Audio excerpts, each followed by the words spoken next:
Not everything that the pros do will work for the average player, and not a lot of people actually realize that. But that doesn't mean that you can't still learn from watching the highest level of Counter-Strike play. What's up everybody, I'm Kangas. Might have spent a little too long in the sun yesterday, but I'd do it again. And in today's video, we're going over 8 more techniques that you can copy from the pros. Our goal is that after watching this video, you'll have something new to try in your next competitive match. So hit that sub button, and let's get right into it.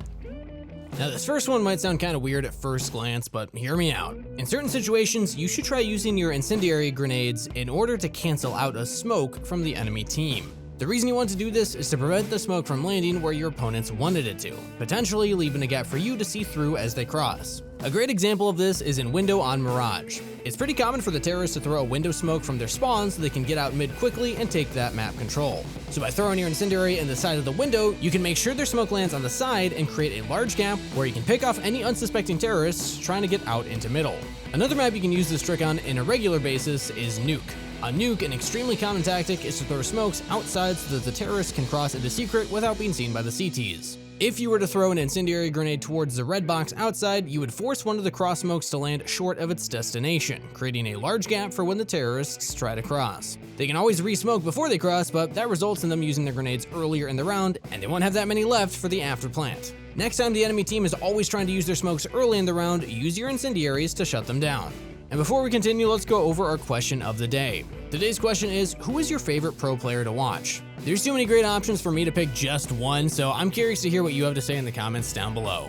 Moving on, we're going to talk about mind games. There's a lot of things that you can do to make it sound like you're doing one thing and then surprise your enemy when you do another. I'm sure you've seen fake planting, defusing, and reloading before, but this one is a little bit different. By dropping your gun in a certain spot, you can trick your opponent into thinking they know where you're playing. A great example of this is if you're retaking the B site on Overpass from Heaven. If you drop your pistol onto the water below, it makes a pretty loud noise. This noise can make the enemy think that you dropped behind the site, and they might peek out and reveal their position.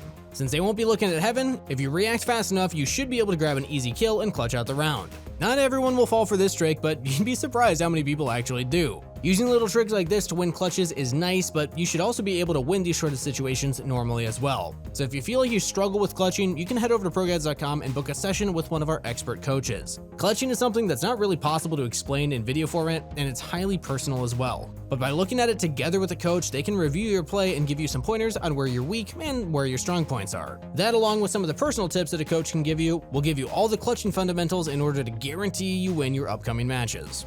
If you've watched professional matches, you might have heard the term Antiflash before. This basically means you're facing away from the position you're supposed to be watching, like the wall for example, in anticipation of an enemy flashbang. This way, when the other team throws their flash, you can quickly turn around and fight them without being blinded. This sounds like a really risky play since you have your back turned to the enemy, and in some cases that is very true. This is why usually you have a teammate who's holding the angle with you while you have your back turned. If they peek without using any flashes, your teammate can engage the enemy first and then you quickly turn around and support them. If your teammate gets flashed, they can hide while you engage the oncoming push. This might not be the most effective thing to do in silver matches where players aren't the best with their utility usage, but if you're an intermediate level player, give this method a try sometimes. It's really fun.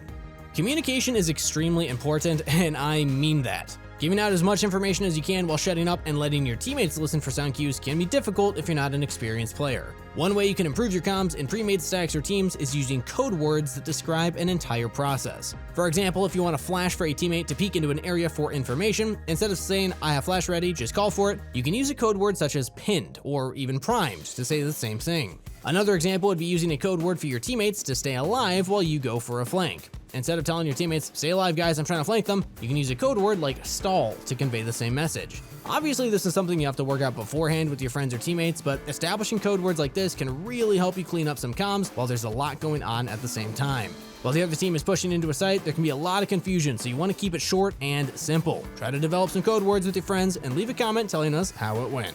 It's pretty common for players to learn set lineups to throw grenades, but what about wallbangs? This is a really underrated aspect of the game that I feel hasn't been explored enough, even at the professional level. By learning set lineups for wallbangs, you can do a lot of damage early in the round, which can make the difference between winning and losing. A map where you see this a lot on the pro scene is towards the B side of Overpass. The wooden panels that separate the bomb site from the short B area allow players to exchange damage without seeing each other early in the round. There's a lot of lineups that B players use to get some extra damage in on terrorist players coming in through the short pipe, or running up the connector. By doing this small chip of damage at the beginning of the round, it's possible to get the enemy's health low enough to where you can kill them with one headshot from the M4. That extra 15 damage sounds a lot more appealing now, doesn't it? Another map where this happens a lot is on Inferno. The apartments towards the 8th side of the map have really thin walls, so you can actually spam them easily. A common protocol that teams do is send one player up towards the bridge in T apartments to spam the hallway. By doing this set lineup, you can do extra damage or even get a kill on unsuspecting CTs trying to get aggressive in the apartments. Try some of these lineups for yourself and then watch the demo afterwards so you can have a better understanding of when exactly you should be spamming these areas. What seems like a little bit of chip damage can go a long way, so I think wallbang lineups are something that players at all skill levels should be experimenting with more often.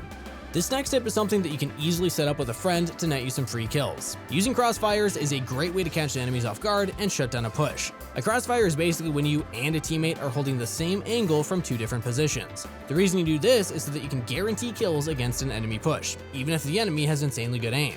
The logic behind Crossfires is pretty simple. No matter how good you are, you can't shoot two people in different positions at the exact same time. Even if they get the first kill, the other player in the crossfire should be getting the trade kill. Let's look at two powerful examples. The first one is between the A side of Inferno and Mini Pit. In this example, any terrorist who runs up to porch side of middle will be getting shot at from two different directions when running into the bomb site. Another example of a simple crossfire you can run with a teammate is between jail and get right on the B site of Mirage. When you jump out of the B apartments, you're immediately sandwiched between the two players holding from below. While these positions aren't as strong if the enemy team manages to get a kill and break the crossfire, you should be able to get more kills on the other team, allowing your teammates to have an easier time on the retake. Try to work out a couple of different crossfire setups you can run with a friend on a private server, and then test them out in real games. If you think you found a cool one, let us know in the comments. This next one requires a lot of patience and is of course situational, but when executed properly, can win you a lot of rounds and even games. Trigger discipline is when you see an enemy and they don't see you, but you decide not to shoot at them. The reason you would want to do something like this is to gain information. For example, if you push underpass on Mirage while walking and you see a player in the B apartments, instead of shooting them right away, you might want to see if they have teammates with them. If they're alone and decide to back off, you can tell your B player to rotate and stack towards the A bomb site. If their teammates eventually come back to the apartments and go for a B play, you're in the perfect position to catch them off guard and getting multi-kill before their push even begins. It's not something you should always do, but in certain scenarios, giving up a single kill can allow you to get multiple kills, or even round-winning information that will put your team on top. And this last trick is pretty niche, but can be a useful tool when playing with friends on certain maps. You've probably done plenty of boost before to see into an area, but chances are you probably haven't tried triple boosting. Triple boosting only works on a couple of maps, but when done correctly, you can set your teammates up for incredible success. A great example of this is the triple boost on the A site of Vertigo, which was first shown by Furia. By boosting Yuri into that advanced position, he almost got an ace before the enemy team knew he was there. There's also plenty of spots you can triple boost on Overpass, including over Long A, the playground area, and behind the graffiti wall. These boosts might only work for you once or twice a game, but sometimes that one opening kill off of a triple boost can be the start of a momentum shift that ends up winning you the game. Get into server with your friends and start practicing, and who knows what kind of results you'll see in your next competitive match. Like I said at the beginning, hopefully this video taught you some new things to try out in your future games. But if you're still struggling with any of the concepts that we covered today, you can also go check out ProGuides.com and sign up with a coach. They can go one-on-one in a much better environment for learning and teach you way more than I can in a single video. Anyway, that's it for today, so remember to hit that like button and sub to the channel, and best of luck in your grind.